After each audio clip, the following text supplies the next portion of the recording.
Pessoal, boa noite. Hoje a gente vai dar início aí à nossa primeira aula introdutória a respeito de cabeamento estruturado. Então, a gente vai estar trabalhando com essa infraestrutura inicialmente. A parte conceitual do que é o cabeamento estruturado. Então, para a gente definir primeiro o que é uma rede, como que a gente pode colocar? A partir de quantos equipamentos eu posso definir que existe uma rede de computadores? Quem pode responder? A partir de dois ou mais? Oi? A partir de dois ou mais? Isso, a partir de 2 ou mais computadores ou equipamentos, a gente já tem a nossa primeira rede de computadores. Tá?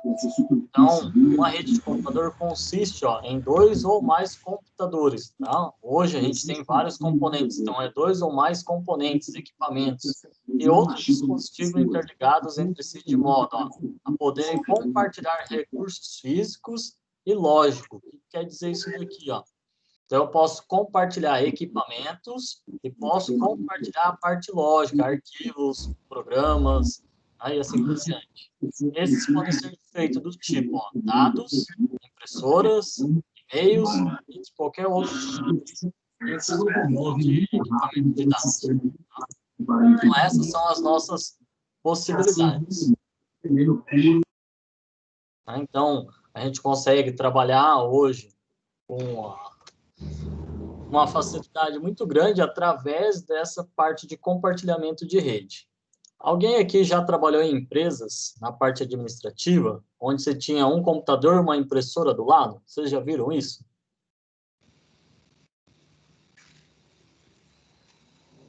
Alguém já viu? Ixi, meu áudio está falhando. Está falhando para todo mundo o áudio aí, pessoal? Para mim tá legal, professor. Aqui tá ok. Não, é só para saber que isso quando pode ser o problema aqui, aí vai falhar para todo mundo, tá? Aí vocês me avisam.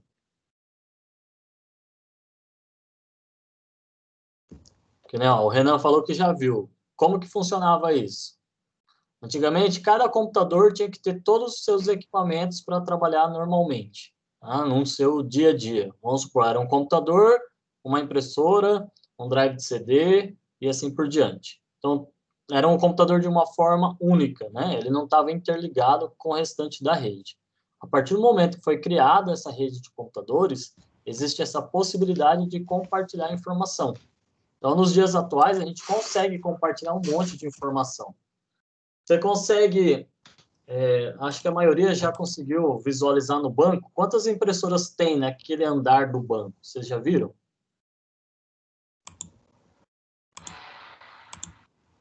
Alguém pode me responder? Normalmente uma impressora por andar, por setor, setorizado. Isso, normalmente é setorizado, tá? Não é mais do que isso. Se você for em qualquer banco aqui da cidade, vamos pôr aí o Banco do Brasil, que é federal, você entra lá na parte de atendimento, todo mundo do atendimento vai sempre lá no fundo pegar os papéis num único lugar. Independente se é xerox ou se é para tirar cópia, tá? Ou imprimir documento, é sempre num lugar só. Tá? Isso tudo graças à rede de computadores. Se a gente não tivesse essa possibilidade, né, não tivesse a ligação entre os equipamentos, não teria essa possibilidade hoje. Então, as primeiras redes de computadores, tá, foram criadas na década de 60, né, onde o armazenamento externo através de cartões perfurados. Para vocês terem ideia, né, os primeiros computadores, eles eram bem pequenos.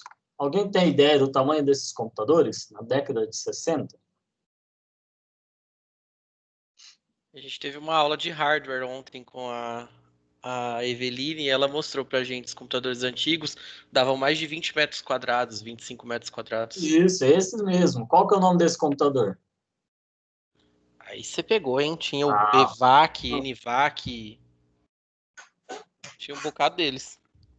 NA, que era né, o NA, que, se eu não estou enganado, é o primeiro computador eletrônico.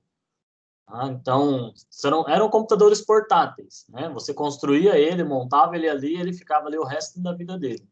Né? O peso dele era bem portátil, 20 toneladas, 10 toneladas, dependia do tamanho do computador. Tá? Já na década de 60, né, que já passou aí a parte da Segunda Guerra Mundial, aí entra uma corrida que a gente chama de corrida. Alguém sabe falar o que aconteceu depois da Segunda Guerra Mundial? Aí agora vamos para a aula de história. Alguém lembra? Na aula de história? Foi a Primeira Guerra Mundial, Segunda Guerra Mundial, depois Guerra Fria e corrida espacial. É assim que funciona. Na corrida espacial foi a ideia de começar a diminuir toda a nossa infraestrutura. Você imagina um foguete e levar um computador de 20 toneladas. Seria possível? Não teria como. A gente teria mais fácil fazer uma escada daqui na Lua e conseguir mandar todos esses equipamentos. Então, através da corrida espacial, que a gente conseguiu diminuir o tamanho dos nossos computadores. Então, o que acontecia? Na década de 60, nossos mainframes, que eram os computadores gigantes, tá? Ele não dava para ser transportado de um lugar para o outro. Então, quem tinha computador naquela época? Quem teria um computador? Quem pode me falar quais são as empresas que teriam um computador na década de 60? E aí, onde que foi criado o ENIAC? Agora eu vou aproveitar a aula da Eveline. Vamos lá. E aí, quem pode me responder? Esses já eram aqueles que foram criados para pequenas não, para universidades e grupos de pesquisa e essas coisas? Isso, esses mesmos. Então, ó, na década de 60, a gente tem os mainframes.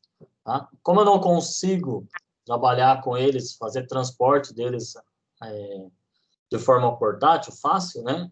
É necessário a gente criar a comunicação entre esses computadores. Qual que é o motivo? Tá? Imagina, numa universidade eu tenho os pesquisadores e ele não tem computador. Na outra cidade B, eu tenho a universidade e tenho o computador. O que eu preciso fazer para desenvolver uma pesquisa ou realizar um cálculo matemático com mais velocidade? Eu tenho que pegar esse cientista da universidade A e deslocar ele até a universidade B. E assim ele consegue fazer todo o seu processo. Tá? Agora, se eu consigo colocar dois computadores e interligar essa comunicação entre eles, eu já não preciso mais fazer esse processo.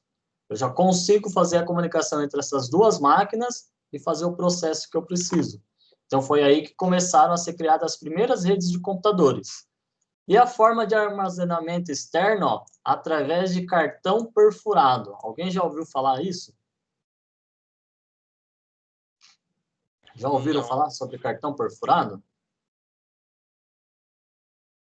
Vou colocar um link aqui para vocês acessarem, ó, de uma maquininha que faz esses cartão perfurado, tá? Para vocês terem uma ideia que era um cartão perfurado. Ó. Vou colocar a imagem aqui, ó. É isso daqui, ó, tá? Esse é um cartão perfurado, aonde ele ficava armazenado, ó, os salários dos empregados, tá? O computador era um IBM 8888, tá? Então isso daqui era a informação a respeito do funcionário. Então, eu conseguia guardar essas informações aqui através de cada furo desse daqui, cada coluna desse daqui tinha um tipo de informação, um tipo de sistema específico. Então, aí nesse vídeo, vocês conseguem visualizar como que era feito. Eu tinha um teclado, onde eu vou digitando, e ele vai convertendo isso tudo para o cartão perfurado. Eu acho que aqui eu não vou conseguir mostrar para vocês, acho que vocês não vão conseguir visualizar. Visualizar sim, a gente só não tem áudio. Olha lá, o cartãozinho era esse, parecia uma cartolina.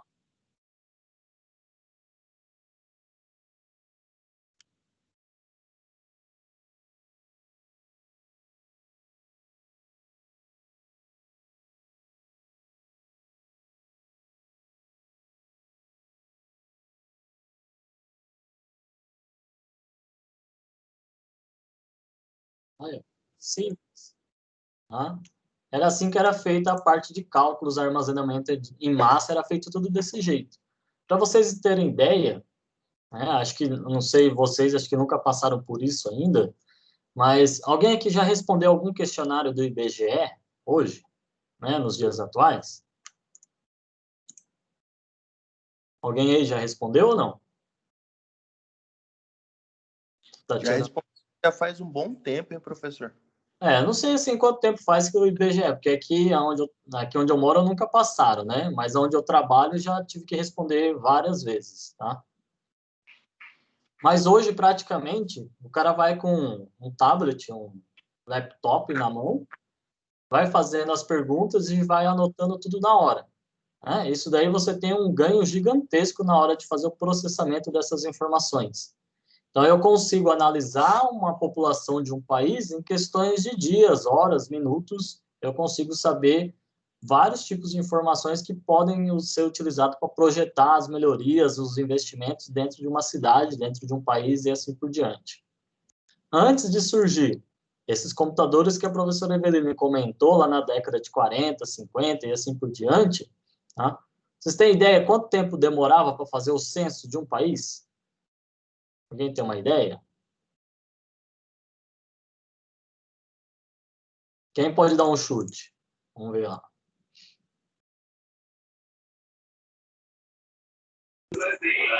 Anos. Fala, Wellington. Quantos anos? Até uns 10 anos, 15 anos aí. Você acertou na primeira, 10 anos aproximadamente. Tá? Com a implementação desses cartões perfurados, foi reduzido para em torno de 3 a 4 anos. Então, é o ganho que você tem utilizando a tecnologia, tá? Inicialmente.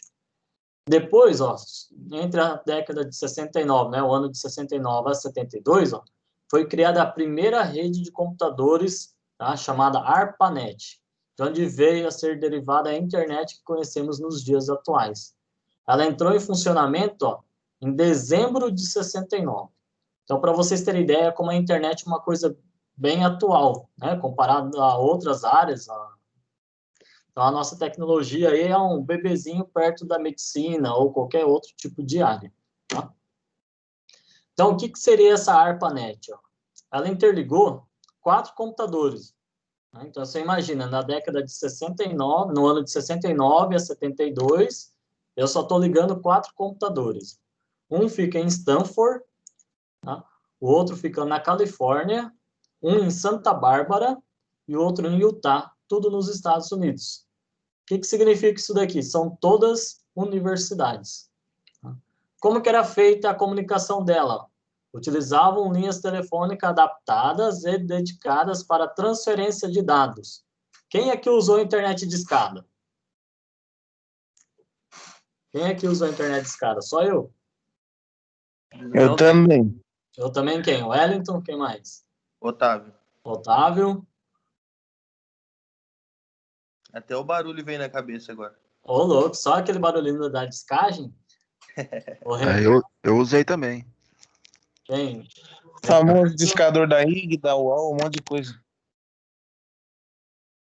Para vocês terem ideia, aqui, em Tupã, quando começou a trabalhar a internet de escada e tudo mais, né, o provedor que fornecia a internet aqui na cidade, para cada usuário, ele tinha que ter um modem.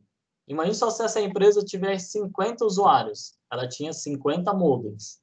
Se ela tivesse 200 usuários, eram 200 modems. Era assim que funcionava a primeira empresa de tecnologia aqui de Tupã, tá? A respeito da internet. Então, graças a essa ideia aqui de comunicação, tá, a gente criou o que a gente fala hoje de internet. Existem outros países também que utilizaram seus meios para estar interligando, tá, mas o que a gente consegue acompanhar mais, identificar mais é a ARPANET. Tá? Ela que puxou aí, foi a primeira a dar início à internet. Tá? Alguém aqui sabe o que é esse 50 kbps?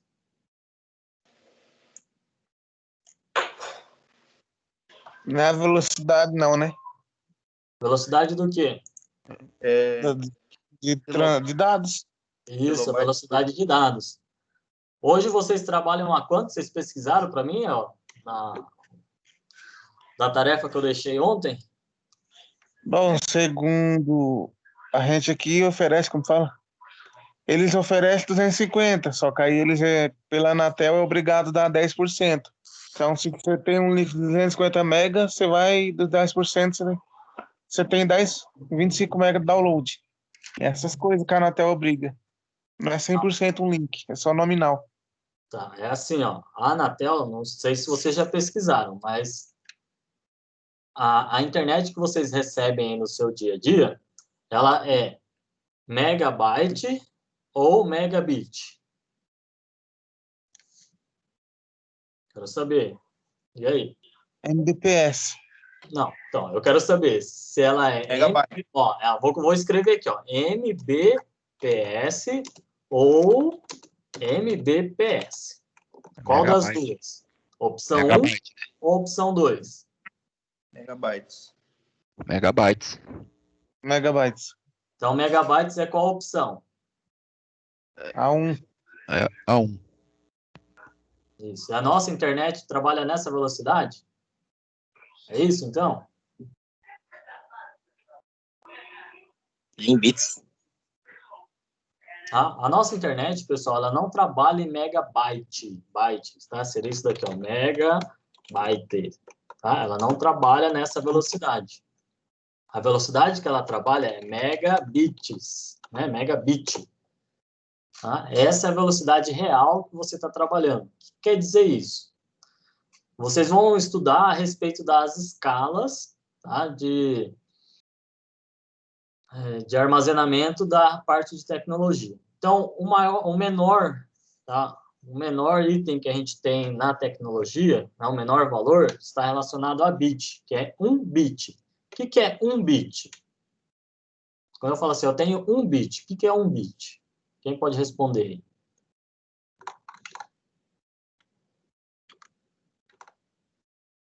Alguém sabe me responder o que é 1 bit?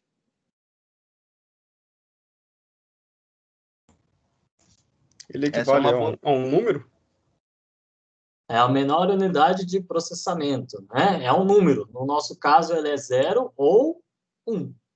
Ele pode ser o 0 ou apenas o 1. Tá? Então, isso daqui é 1 bit. Então, a sua internet trabalha nessa velocidade. Ó. Ontem eu vi que quem que era... Ó, o pessoal falou que era humilde, né? Que tinha 300 megabits por segundo de velocidade, né, de internet. Era isso? Então, se a gente for converter para os valores que a gente está acostumado a trabalhar, qual que seria a velocidade real dele em megabytes por segundo, que é o que a gente está acostumado a trabalhar? Qual que seria? Isso, Otávio. Divide por 8. Quanto que vai dar isso?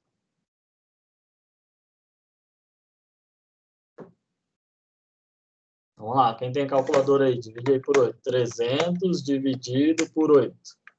Vai dar aproximadamente 37,5 megabytes por segundo de download. Tá? Então, essa seria mais ou menos a velocidade, tá, que você vai estar trabalhando.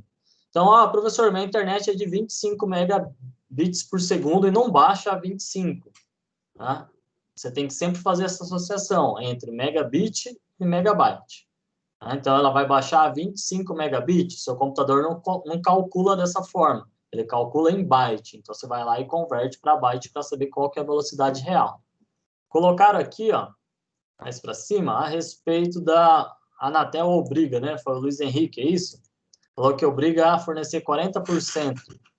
Será que é só isso a nossa velocidade de internet, a obrigatoriedade? E aí, o que vocês acham?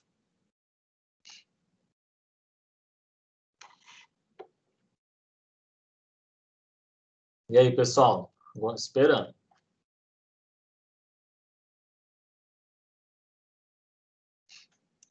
Alguém pode responder?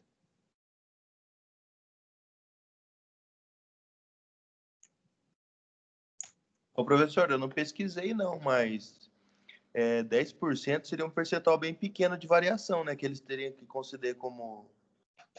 para poder fazer como forma de correção, correto? Isso, é assim, ó, a internet hoje, tá, ela teve uma variação. No começo, quando estava começando a internet em banda larga, a Anatel obrigava as empresas a fornecer 50% do valor, tá, contratado mensalmente. O que quer dizer isso? Num dia você pode ter a velocidade que você contratou, no outro dia você pode ter uma velocidade mais baixa, e assim aleatoriamente. Mas no final dos 30 dias, você vai ter que ter uma média de 50%. Tá? Então, com o passar do tempo, dos anos, esse valor foi aumentando. Tá? Eu não tenho certeza ainda, Thiago, se é 100%. Até a última vez que eu pesquisei, estava em torno de 90% da garantia do serviço. O que quer dizer isso? Que a empresa ela não tem como ela fornecer 100% da velocidade. É impossível. Né? Ela vai ter que ter um link exagerado para poder suprir todas essas, todos os seus clientes. Então, a Anatel tem uma tabela de crescimento, isso já foi lá desde 2012, por aí, já foi criando, tá uma evolução a respeito disso. Se eu não estou enganado, hoje está em torno de 90%. Então, da velocidade que você contratou, na mensal tem que dar 90%. No caso aqui, ó, dos 300 megabits que a gente colocou, a média dele tem que estar nesse valor aqui, ó, de 37,5, tirando 10%. Tá? Então, seria em torno aí de 34, 30 megabytes por segundo. Tá? Então, essa seria uma média de velocidade que eu tenho dia a dia. Como que eu vou fazer isso? Você teria que ir todo dia no mesmo horário. Tá? Então, você marca lá meio-dia, você vai fazer o teste de velocidade. Tá? E vai gerenciando isso durante 30 dias e consegue analisar isso. Se estiver abaixo do proposto pela Anatel, aí você pode entrar com pedido, reclamação e assim por diante. Tá? É assim que funciona. Depois a gente pode dar uma pesquisada aí e verificar na Anatel qual que é a porcentagem de hoje. Então, ó, o propósito da rede que foi criada lá entre essas 4 universidades era para realizar teste, ó, interligar computadores com arquiteturas diferentes. O que quer dizer isso? Tá? Cada computador tinha o seu propósito, cada computador conseguia realizar determinados tipos de cálculos e tinha sistemas específicos. Então, eles tentaram interligar essas 4 máquinas para que elas conseguissem se conversar, mesmo cada um falando um tipo de linguagem. No caso, vamos pôr assim, ó, eu falo japonês, um fala italiano, o outro fala inglês e outro fala alemão. E esses 4 vão conseguir se comunicar através dessas redes de computadores. Tá? Para isso funcionar, tem que ter um protocolo único. Foi assim que foi criado e foi assim que é até hoje. Tá? Então, em 4 anos, ó, passou de 4 computadores interligados para 30 computadores, onde eu comecei a ter, além das universidades, empresas e partes militares. Em cada nó existe até 2 conexões, que seria isso daqui, ó. Não sei se vocês já viram, né? Essa rede de computadores é uma das primeiras redes de computadores que existiam, e eu consegui, ó, fazer a ligação entre as universidades, tá? Que eu tenho conexões com a ilha lá no Havaí, por ondas de rádio, tá? E tenho conexões até lá em Londres. Tá? Então, eu já consigo ligar, tá, os Estados Unidos até Londres. Isso daqui é aproximadamente lá na década de 80, por aí. Tá? Então, só para vocês terem ideia da evolução que a gente tem a respeito dessas redes de computadores. Aqui já, ó, em 77, né, ó, específico da ARPANET.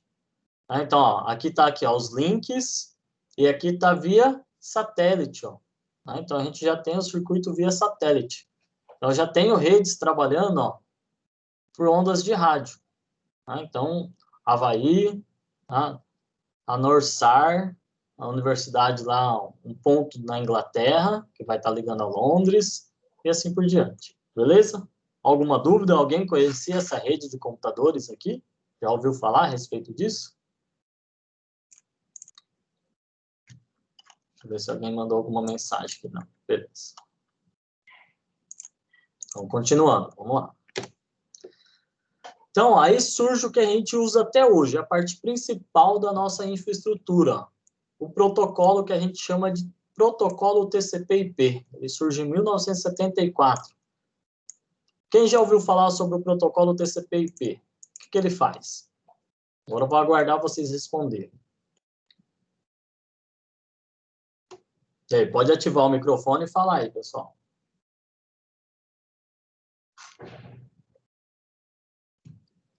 Alguém? Se habilita?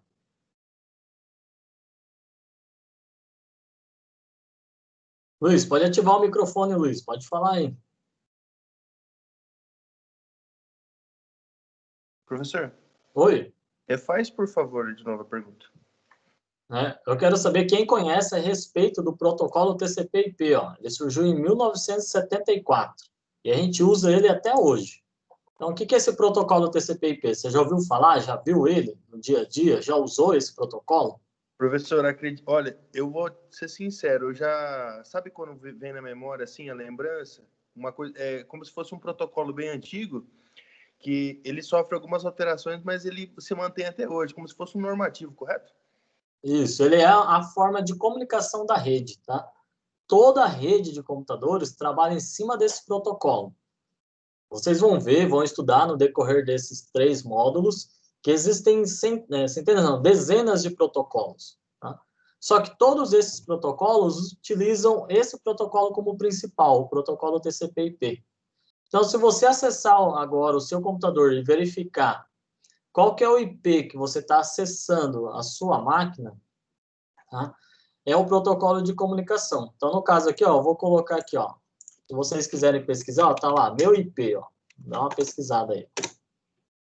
Meu IP vai trazer para vocês, ó, qual que é o número do seu computador, né? No caso aqui do meu roteador, que está acessando a internet. Esse é o número do meu computador. Então, através desse número, eu consigo acessar a internet, que é o que a gente chama de protocolo TCP/IP. Tá? Esse número a gente está relacionado ao protocolo de internet, que é a parte IP. E TCP é a parte de comunicação, transporte do protocolo. Tá? É assim que funciona. Então, ó, o Luiz colocou aqui para nós, né? Ó, protocolo IPv4 e IPv6. Isso, é o que a gente está utilizando. Para vocês terem ideia, esse protocolo IPv4 aqui, eu já não tenho mais IP disponível para acessar a rede, para vender. Já saiu os últimos grupos de IP disponível já foram vendidos. Hoje a gente já está migrando já para essa estrutura do IPv6, tá? Que é um tamanho completamente diferente. Então, lá na aula de fundamentos de redes, vocês vão ter que realizar cálculo do protocolo IPv4, porque ainda é muito utilizado. Tá? Não dá para a gente migrar de um protocolo para o outro sem mexer na infraestrutura física. Então, se você acessar o seu computador aí, todo mundo sabe acessar o prompt de comando? O pessoal está no computador? Quem está no computador, fala aí para mim. Eu, Luiz. Luiz, vamos lá. Acessa o prompt de comando aí para nós, Luiz. Pronto. Prompt de comando. Sim, já entrei. Já entrou? Como é que eu consigo visualizar agora o IP do seu computador? Barra ipconfig. Não, Isso, sem barra. Isso, ipconfig. Lá no ipconfig ele apareceu o seu IP, correto? /al, né? Correto. Não dou barra al não, professor. Só no ipconfig ele já apareceu. Isso, no ipconfig vai aparecer só o IPv4, né? Legal a gente colocar o /al, né, para poder ver também o IPv6, que muitas vezes o Windows, né, no caso se for o Windows, já está ativado. Você vai ter os 2 IP disponíveis. Certo. Né? Significa que a sua máquina já está pronta para trabalhar com as 2 arquiteturas, tanto IPv4 como IPv6. Certo. Mas o que acontece? Você está usando IPv6? A sua máquina está só com IPv6? Não, ela está só com IPv4. Só com IPv4. Por que isso? Tá? Porque o seu roteador não tem essa capacidade. O seu provedor de internet ainda não tem a capacidade de trabalhar só no IPv6. Né? Então, tudo isso daí influencia nessa parte do protocolo IPv4 e IPv6. Tá? A gente vai ver aqui, se eu não estou enganado, o IPv4 ele tem disponível 4 bilhões de endereços, para vocês terem ideia, na internet. Então, para cada pessoa que está aqui assistindo a minha aula, né, no dia de hoje, nós estamos aqui em 18 pessoas assistindo, eu preciso de 18 números IPs disponíveis, válidos para a internet, só para poder acessar, no caso aqui, a nossa videoaula. Tá? Então, cada um vai ter um número IP diferente. Então, se vocês colocaram lá no site meu IP, o meu apareceu esse, ó. Deixa eu copiar aqui, ó.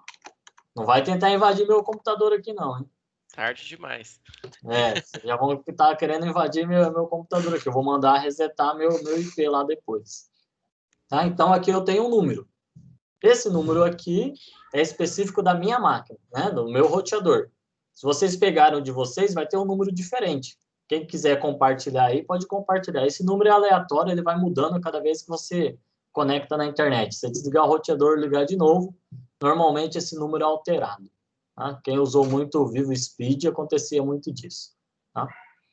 Quem pode compartilhar aí? Pode ficar à vontade. Tá? Eu vou jurar que eu não vou tentar invadir seu computador. Vou tentar, professor. Como assim? Vou tentar. Vai que coça, né, a mão aqui, aí eu começo a fazer alguma coisa, né?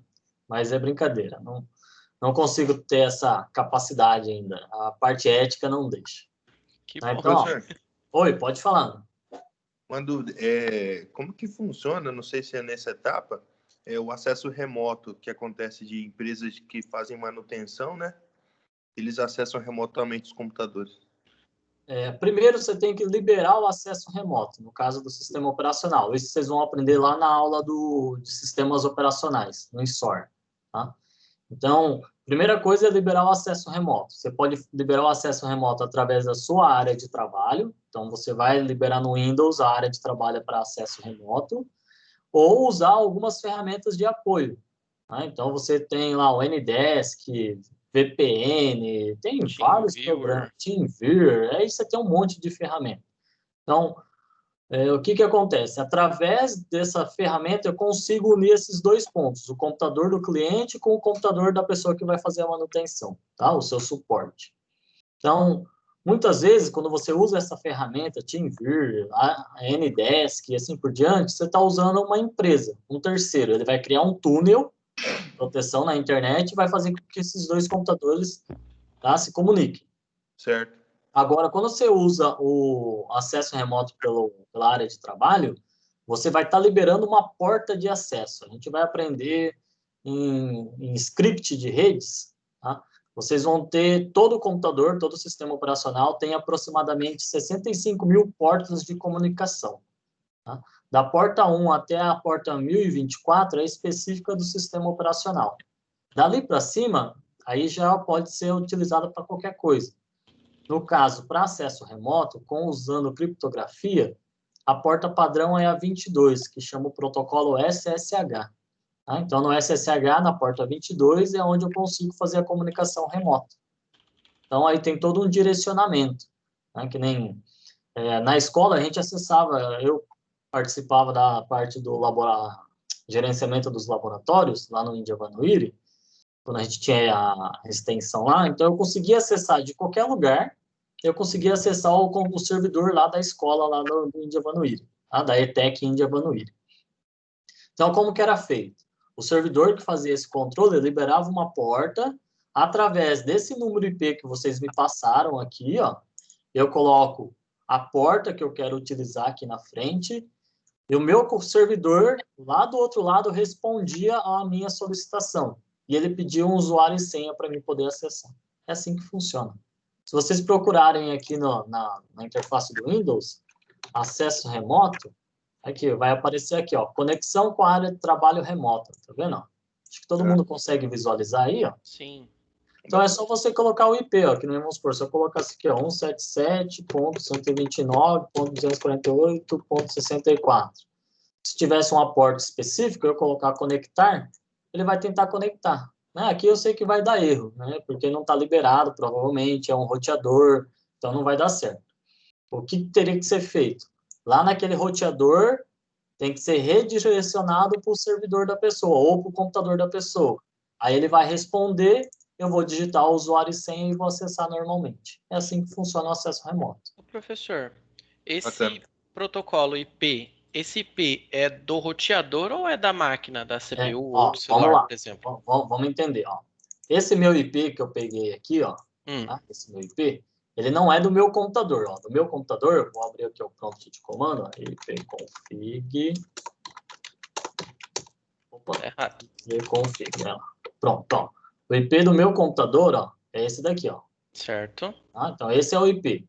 Vocês podem reparar que tem uma diferença. Ó. Aqui começa com 92 e o de vocês, ó, começou com 201, 189, 138, 177, 186, 168. Tá? Nenhum deles está próximo disso daí. Se você for lá e fizer o mesmo processo no seu computador, vai aparecer um número parecido com esse. A única diferença vai estar aqui, ó, nessa terceira casa aqui, ó. Normalmente o de vocês deve estar como 0 ou 1, tá? Não sei qual que você está usando aí na sua casa. Pode dar uma olhada aí. Você vai ver, tá? 192, 168, 0 e um número, tá? Esse IP que está aparecendo aqui para nós, a gente chama de IP não válido para a internet, tá? Esse é um IP apenas para rede LAN. O que é rede LAN? É rede interna. É rede interna. Ele não funciona na internet.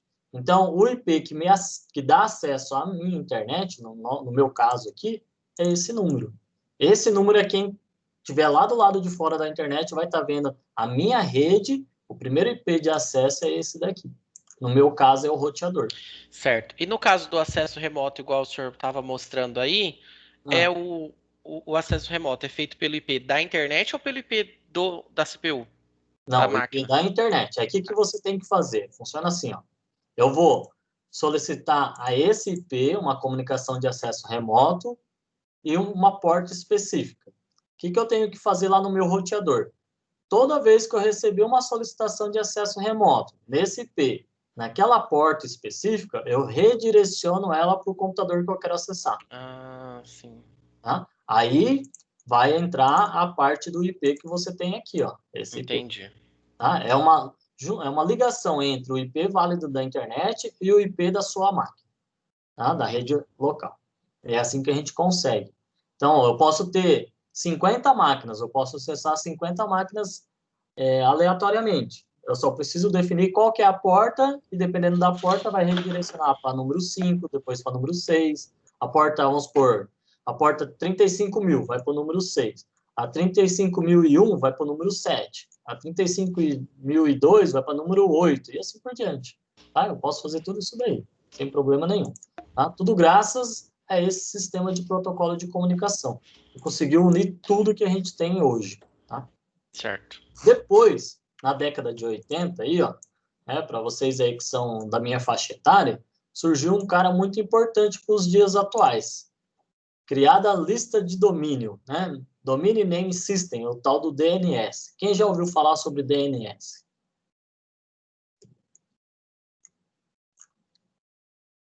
E aí, quem já ouviu falar sobre DNS? Já ouvi falar, mas saber explicar o que é diferente. Vocês usam ele todo dia, sem Sim. exceção. Todos os dias vocês utilizam. Tá? É o conversor. Oi? É o conversor, né, que converte de número para endereço, né, para letra.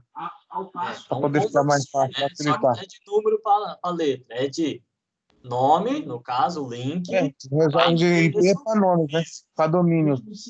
Vamos por aqui, ó. Vamos supor, eu quero fazer um teste lá, um ping num site qualquer. Vamos tentar aqui.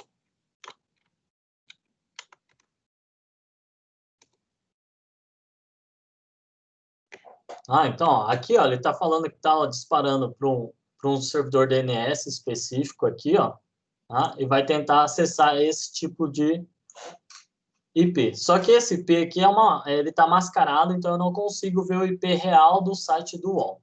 Tá? Então, se eu digitasse esse número aqui, ó, teria que sair o IP do site do UOL, só que não vai aparecer, ó. Fica vendo.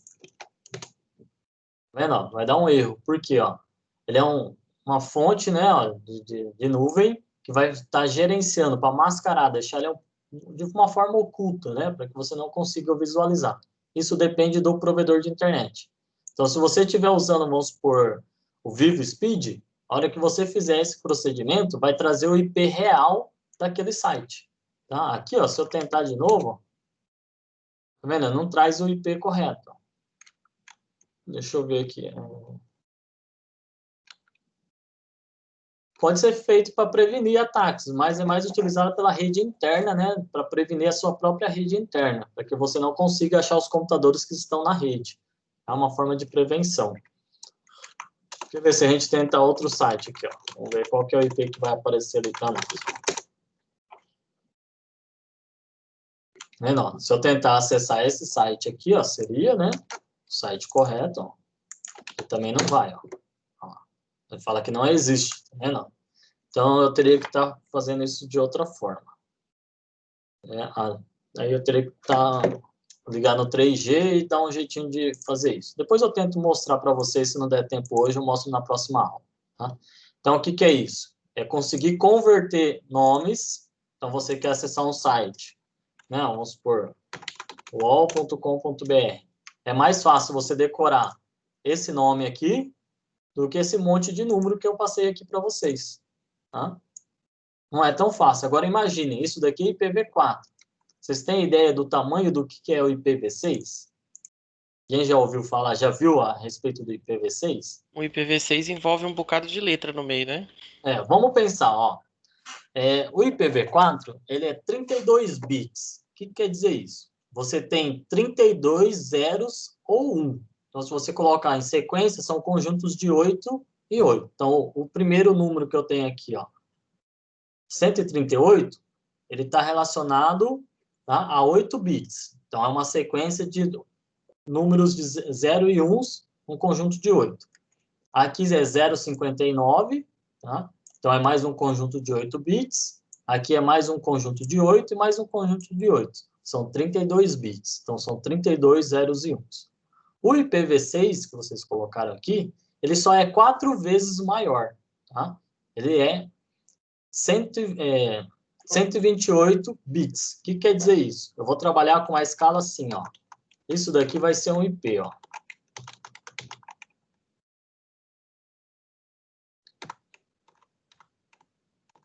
Eu vou estar abreviando aqui para ficar mais fácil. 1, 2, 3, 4, 5, 6, 7. Isso daqui é um IPv6, ó. Posso colocar letras e posso colocar números. Tá? A diferença é que eu vou estar usando uma arquitetura diferente. O que a gente usa no sistema numérico aqui, qual que é o sistema numérico que a gente está usando aqui? Qual que é a base desse sistema numérico? Alguém pode me explicar? Ou me falar qual que é a base? E aí?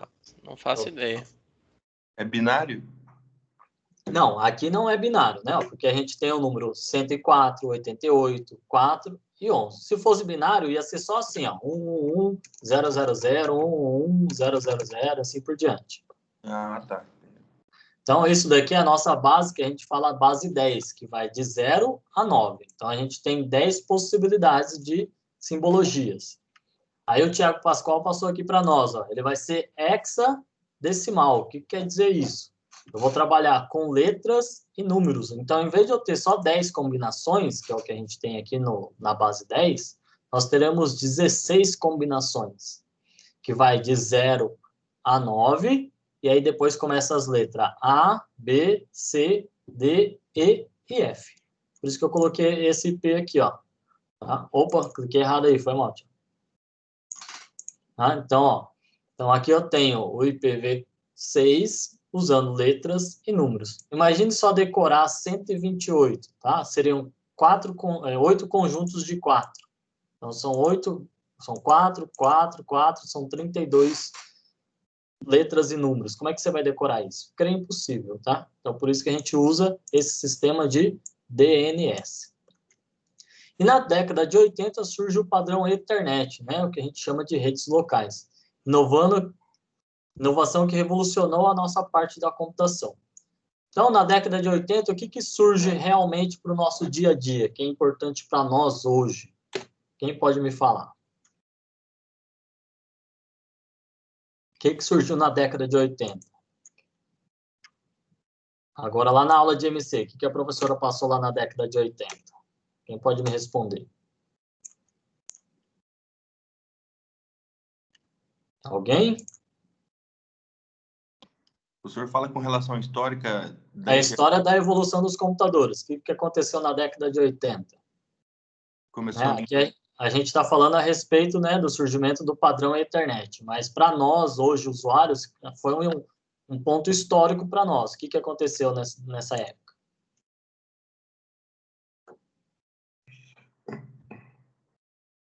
Não foi a internet. A internet demorou um pouquinho mais. Na década de 80 passou a ter os computadores pessoais. Isso, esse PCs. mesmo, os PCs, Personal Computers, né, os computadores pessoais. Foi quando surgiu a IBM e a Apple brigando pelos computadores de uso pessoal, tá? Não sei se a professora vai passar um vídeo ou não para vocês, mas tem vários filmes, né? Eu conheço dois. Um chama Jobs e outro chama Piratas do Vale do Silício. Tá? Eles contam a história da evolução da tecnologia, no caso dos computadores. Então dá para você aproveitar e ter uma ideia, tá, sobre isso daí. Então é legal a gente assistir e conhecer a evolução da tecnologia. Então essas pessoas que aparecem nesses vídeos aí, que nem são pessoas que criaram um marco histórico na nossa tecnologia, que nem Steve Jobs, Bill Gates. Tá? Então, são pessoas que começaram a trabalhar com tecnologia, tá? E conseguiram desenvolver o que a gente tem hoje, né? Através da ideia deles, do futuro que eles conseguiram visualizar, é o que a gente consegue usar hoje no nosso dia a dia. Tá? Vamos lá. Ethernet, ó, desenvolvida para criar redes locais, compartilhar arquivos e impressoras. Então, a partir daquele momento, tá, a gente já estava conseguindo compartilhar arquivos e impressoras. Né? Então, para vocês terem ideia, eu trabalho numa empresa, quando eu entrei lá, ela tinha, no máximo, 3 computadores. E eram 3 computadores ligados com placa de cabo coaxial, tá, no início. Depois que eu entrei, a gente começou a evoluir toda essa infraestrutura. Então, hoje a gente tem só na parte administrativa em torno de 10 a 12 computadores, que é o necessário para o hospital funcionar. Tá? Então, dentro dessa infraestrutura, hoje eu tenho um servidor dedicado, tenho sistemas de backups, tenho switches para gerenciar toda a minha rede, tem a parte de rede sem fio. Tá? Então, tudo isso daí foi durante toda essa evolução, de 2000 até 2020. Tá? Então, para vocês terem ideia como que pode mudar uma empresa simples, sem não é foco capitalista, no caso, né, onde eu trabalho é filantropia. Então, ela, querendo ou não, há necessidade dessas implementações, tá? Que é a parte de compartilhamento de arquivos e impressoras. Outra coisa importante através da internet, ó, facilidade de trocar informações entre computadores. Alguém aqui já mandou carta para alguém?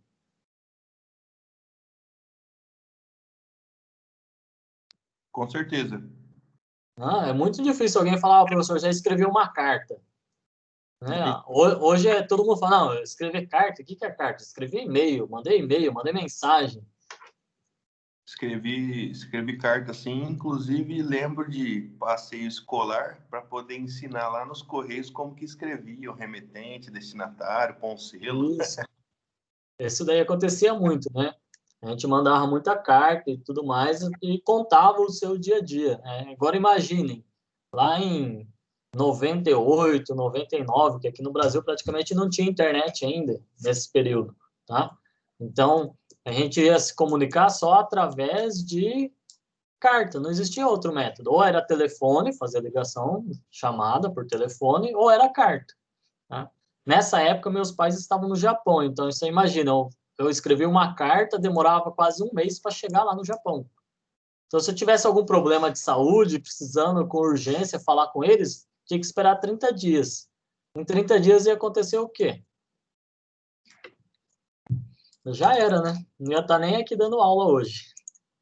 Era assim que funcionava anteriormente. Não.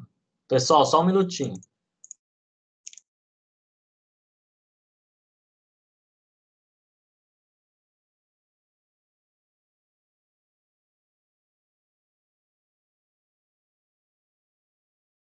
Desculpa aí, mas minha filha estava aqui precisando das coisinhas dela aqui e acabei parando um minutinho. Tá? Então, a gente tinha esse problema, esse tipo de demora. Hoje, com a internet, com todas essas facilidades, a gente só manda e-mail. Tá? A gente manda e-mail para todo mundo. E uma coisa importante é o melhor aproveitamento dos recursos disponíveis. Então, hoje eu não preciso ter aquele monte de impressora, aquele monte de computador, tá? Então, eu posso compartilhar, muitas vezes, os equipamentos sem essas necessidades de ficar de uso único e exclusivo. Tá? Vai depender sempre da necessidade da empresa. E aí, na década de 90, surge o que a gente chama de internet. Alguém aqui na década de 90 tinha computador? Quem tinha computador na década de 90 aí? A Tatiana não tinha. Quem mais? Otávio. Só quem tinha condições, né? Eu fui ganhar, né? Na época eu não trabalhava. Eu fui ganhar meu primeiro computador em 98, se eu não estou enganado. A primeira vez que eu ganhei um computador. Eu já mexia com tecnologia, mas ter o meu computador foi só em 98. Mais alguém? E no ano de 2000 a 2005, todo mundo já tinha computador em casa? Até 2005, sim. Até 2005 já tinha computador em casa. Sim, já tinha uns tubos grandes já em casa. Já tem aqueles monitor de tubo católico bonito, né? De 14 polegadas e 15. Com 256 cores. É isso aí. Era o máximo que a gente tinha de tecnologia. Tecnologia na época. O Luiz colocou aqui, ó, o primeiro computador dele foi em 2002, com Windows 8. Ó, começou bem, começou com Windows 8. Eu vou falar com qual eu comecei e vocês vão falar que eu sou muito velho.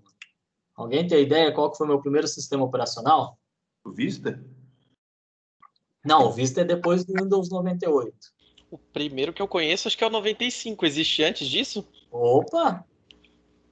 Existe o Windows 1. Eu não usei esse, não foi esse, tá? Quer ver? Você começou com o DOS, então. Esse é o É primeiro o sistema DOS. operacional que eu mexi, tá? Foi o MS-DOS. Nossa. Eu comecei a trabalhar não, eu comecei a fazer curso de tecnologia em 94, por aí, eu comecei a fazer curso de tecnologia. Aí era o MS-DOS, tá? Começava a programar em Lotus, acho que vocês nunca ouviram falar. Lotus, Clipper, né? O editor de texto chamava Lotus, tá? A programação que a gente usava, a linguagem de programação, chamava-se Clipper, uma das mais baixas que a gente tem na linguagem de programação. Quase próxima à linguagem da máquina. Fica bem próximo. O senhor ainda tem disquete ainda para o senhor guardado? Oi? Ainda tem disquete guardado aí? Tenho disquete de 3 polegadas e meia, tem aquele de 5 polegadas. Aqui em casa eu não tenho, mas na escola eu tenho para mostrar para vocês. Para vocês terem ideia, na escola tem um Apple II, acho que é um Apple II ou um Macintosh, eu não lembro, o primeiro Macintosh acho que tem na escola. Ó, que, né, Otávio, né, você colocou aqui, ó, Windows 98, 256 de memória RAM, 6 GB de HD. Você lembra qual que era o seu processador?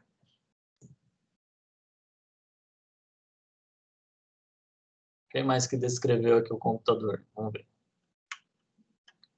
Para vocês terem ideia, o meu primeiro computador, ele vinha com um Pentium 100, tá? A velocidade dele era 100 MHz por segundo, com 8 GB de memória RAM. 8 GB não, desculpa, 8 MB de memória RAM. Esse era o meu computador. Então era um Pentium 100, tá? Com 8 MB de memória RAM. Dava para fazer muita coisa, né? Quase nada. O HD tinha 1 GB de espaço. Era o máximo que a gente tinha, tá? PC da IBM, isso mesmo. Esses são os computadores da época. Então, ó, através da década de 90, né, a partir desse período, ó, surge a conexão, era realizada através de linha de escada. Acho que foi o Otávio ou o Luiz, alguém comentou aí que lembrou do barulhinho, aquele ruído da internet de escada. Tá? O que acontecia com o seu telefone na época da internet de escada? Acho que foi o Wellington, né, que comentou que conectava no sábado às 13 horas e só desconectava no domingo no domingo não, na segunda às 6 horas da manhã, é isso? Eu não tinha rede de escada não, mas eu sabia que quando você usava, quer dizer, eu soube que quando você usava a internet, o telefone não funcionava, era um ou outro. Isso, era assim mesmo, era um ou outro, não tinha como fazer essa estrutura funcionar. Então, no meu caso, que eu comecei a usar o computador cedo, usando aquela internet de escada e tudo mais, de sábado e domingo ninguém ligava em casa. O telefone nunca tocava. Né? Porque eu estava na internet fazendo alguma coisa, aprendendo alguma coisa. Era assim que funcionava. E a gente pagava por pulsos. Né? Então, você conectava uma vez, só você pagava um pulso. Se você desconectasse e conectava de novo, você pagava outro pulso. Não era por tempo de conexão, era por pulso de ligação. Era assim que funcionava. Então, a gente conectava uma vez só e deixava o computador ligado o dia inteiro, né? Trabalhando a 50 kbps por segundo, pega 50 kbits por segundo e divide por 8. Quanto que vai dar? Quantos mega eu vou estar baixando? Não vai dar quase nada. Você vai estar trabalhando aí a uma velocidade de 8 kbytes por segundo de download. Hoje vocês trabalham a 37 e reclamam que está lento, né? Imagina só naquela época, como é que é. Era assim que a gente passava os perrengues na internet. Bom, aqui, para vocês terem ideia, né, a respeito da velocidade de internet que a gente tem, né, com o tempo, com o passar dos tempos. Tá? Então, aqui é uma evolução na década de 70, tá? 80, 90, 2000, tá? 2010 e 2020, ó, a velocidade que a gente já consegue chegar hoje. Então, a gente chega a praticamente 40 gigabits por segundo. Tá? Tenho essa internet disponível para o usuário final? Será que eu tenho isso? A gente não tem. Então, isso daqui é mais para os cabos que a gente chama de backbone. A gente vai aprender a respeito desses cabos. Vocês vão entender como é que funciona toda essa infraestrutura. Pessoal, eu vou parar a aula aqui, que já faz mais de 1 hora que a gente está aqui conversando. Já faz 1h11. Alguém tem uma dúvida até agora, quiser perguntar, fiquem à vontade. Eu estou pensando se ainda eu vou passar um questionário a respeito dessas aulas iniciais ou se vai ficar só aquele lacunas de aprendizagem. Eu estou estudando, dependendo até onde a gente for com o conteúdo. Beleza? Alguma dúvida, alguma pergunta? Fiquem à vontade. Por enquanto, não, professor. E aí, tranquilo, todo mundo? Posso continuar dessa forma?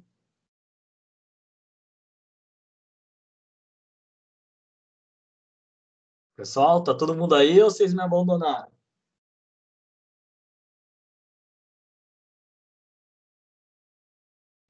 A única coisa que eu ia pedir para vocês, se possível, sempre falar através do microfone. Tá? Que aí eu acho que fica uma interação melhor do que ficar mandando mensagem. Acho que mandando mensagem vai demorar um pouquinho mais. Eu sei que cada um tem a sua limitação a respeito do recurso, mas quem tiver e puder utilizar, eu agradeço muito. Tá?